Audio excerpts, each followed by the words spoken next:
Confession of a Sign Language Interpreter. My name doesn't matter. It never has. Not to the cameras, not to the reporters, not even to the families standing just off screen, clinging to hope like a splinter they refuse to pull from their skin. They only ever see my hands. I wasn't supposed to be there. When the city of Little Rock announced they needed emergency certified interpreters after the old contractor dissolved, I saw an opportunity. I had studied American Sign Language casually, enough to impress at community events, enough to charm, not enough to qualify.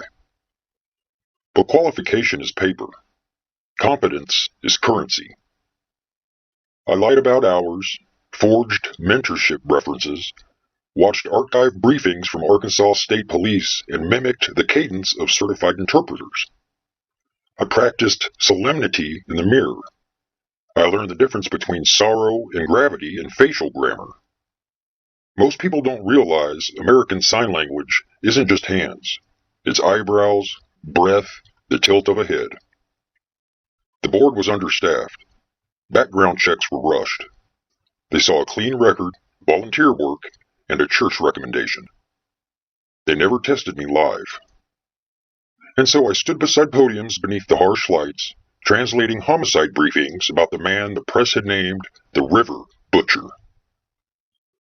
4 victims in 6 months. All women.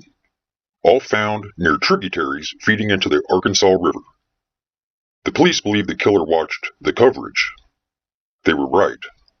He watches every broadcast. So do I. You see, the first time was an accident. During the second press conference, while the chief described ligature marks and defensive wounds, I missigned a single word. Instead of unknown, I signed something closer to unfinished. It wasn't correct. It was intentional. A test. No one noticed. Not the reporters, not the chief, not even the deaf community. At least, not publicly. The comments online focused on the case, not the interpreter. But that night, something changed. The third victim was found posed differently, hands folded, as if in acknowledgement. I don't know who he is. That's the part that keeps me awake. I don't know his name. I've never seen his face outside the blurred stills police release. But during each conference, I've begun embedding suggestions. Tiny deviations. When the chief says, the suspect may be traveling east, I emphasize the sign for woods twice. When he says, we urge the public to remain vigilant, I subtly shift my mouth morpheme to indicate waiting. When describing the last victim's red coat, I altered the classifier to resemble a shoreline curve. Each time, the next body reflects it. Not dramatically, not enough for detectives to draw lines, but enough for me. The fourth victim was discovered precisely where my hands traced that curve. Do you understand what that means? Either he understands American Sign Language, or someone close to him does. At the most recent conference, standing beside the seal of the Little Rock Police Department, I did something reckless. The chief said, we believe this individual is escalating. I signed, you are seen. Not, he is escalating. You are seen. I directed it outward, toward the camera. My eye contact held 2 seconds too long.